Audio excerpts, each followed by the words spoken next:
वैसे भी मेरे भाई बहन व अन्य रिश्ते नाते आदि मेरे लिए केवल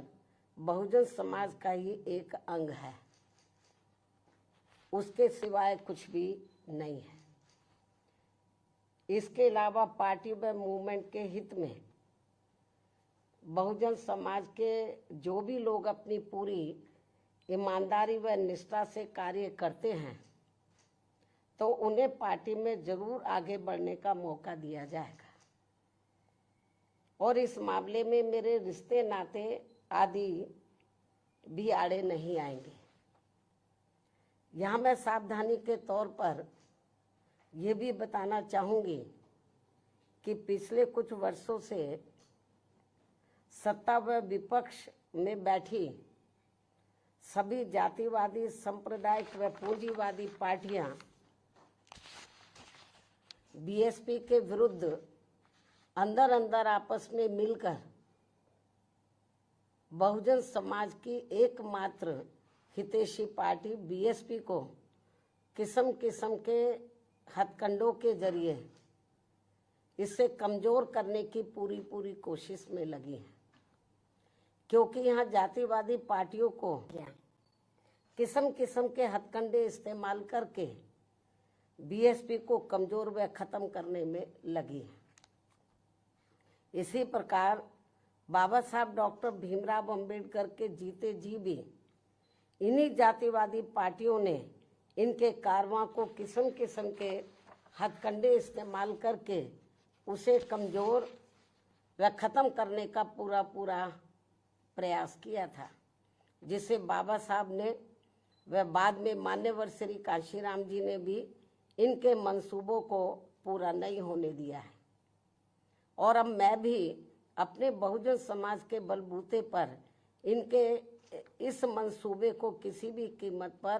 पूरा नहीं होने दूंगी। ये मेरा पार्टी के लोगों को वायदा है, जिसके लिए मुझे अपने बहुजन समाज का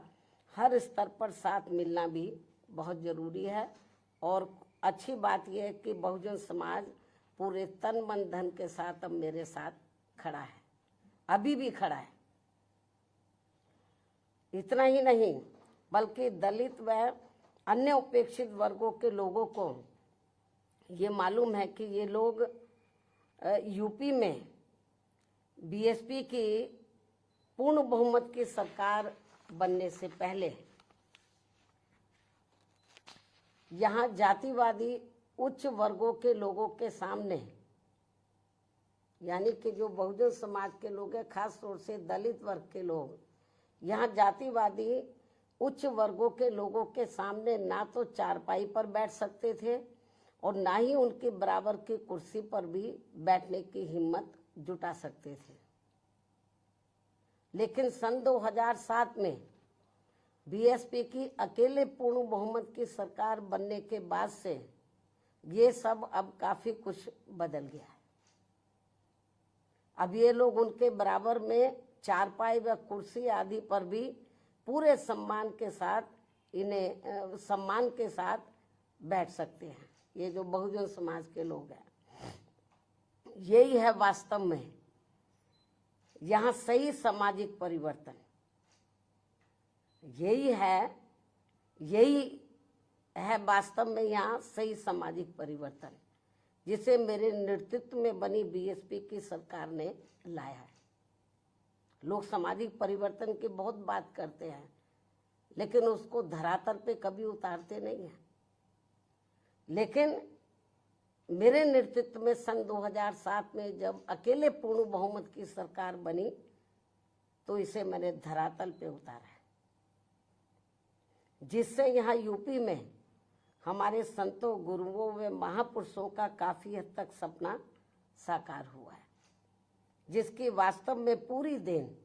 मान्यवर श्री कांशीराम जी की है। और ये सब यहाँ समाज में परिवर्तन लाने के मामले में इतिहास के पन्नों में जरूर लिखा जाएगा। इसके साथ ही बीएसपी की सरकार ने ही यहाँ यूपी में इन वर्गों के लोगों को, यानी कि बहुजन समाज के लोगों को काफी हद तक अपने पैरों पर खड़ा किया है। अपने संतों, गुरुओं वे महापुरुषों को भी विभिन्न स्तर पर पूरा पूरा आदर सम्मान दिया गया है, जिसे लोग कभी भी नहीं भुला पाएंगे। लेकिन ये सब यहाँ सभी जातिवादी पार्टियों के गले के नीचे से अभी तक भी नहीं उतर पा रहा है। इसलिए अब वे इन वर्गों में से स्वार्थी किस्म के लोगों को आगे करके उनके जरिए विभिन्न नाम पर अनेकों छोटे छोटे संगठन व पार्टियां आदि बनवा के बीएसपी की इस ताकत को बांटकर इसे कमजोर करने में लगे, जिनसे बहुजन समाज के लोग जरूर सचेत रहे। यही समय की मांग है और यही पार्टी व मूवमेंट के हित में इनका सही कदम भी होगा, यदि हमारे लोग सचेत रहते हैं। इसके अलावा यहाँ मैं ये भी कहना चाहूँगी कि देश के प्रधानमंत्री बीच में अपनी खुद की गरीबी का तो जरूर उल्लेख करते रहते हैं, लेकिन इन्होंने दलित व अन्य उपेक्षित वर्गों के लोगों की तरह यहाँ कभी भी कोई जातीय भेदभाव नहीं झेला है, जो ये सब हमारे संतों, गुरुओं व महापुरुषों ने समय समय पर झेला है, जिसे अभी भी इनके अनुयायी काफी हद तक झेल रहे हैं। इसलिए पार्टी के मिशनरी व परिपक्व लोगों से आज मेरी ये भी पुरजोर अपील है कि वे ये सभी जरूरी बातें अपने बच्चों व खासकर युवा पीढ़ी को जरूर हमेशा बताते रहें, जिनको तैयार करने की भी वास्तव में सही जिम्मेवारी इन्हीं लोगों की ही है। इस उम्मीद के साथ ही अब मैं पुनः होली आदि के त्योहारों के बीच में इस बार मान्यवर श्री कांशीराम जी की जयंती बड़े जोश व उत्साह के साथ मनाकर इनके अनुयायियों ने जो उनको अपना पूरा आदर सम्मान दिया है तथा मेरे साथ साथ इनके करोड़ों अनुयायियों का भी काफ़ी हौसला बढ़ाया है, उन सभी का हार्दिक दिल से आभार प्रकट करते हुए अब मैं अंत में यही कहना चाहूँगी कि इस समय संसद सत्र चल रहा है, यह आप लोगों को मालूम है, जिसमें देश में आम जनहित के मुद्दों पर कम बल्कि अपने अपने स्वार्थ में राजनीति करने पर ज़्यादा जोर दिया जा रहा है, जो ये अति चिंता की बात है। साथ ही पिछले कुछ समय से वक्फ बोर्ड पर भी सत्ता व विपक्ष द्वारा जो राजनीति की जा रही है, तो ये भी अति चिंता की बात है। और यदि ये मामला समय रहते आम सहमति से सुलझा लिया जाता तो ये ज़्यादा बेहतर होता। केंद्र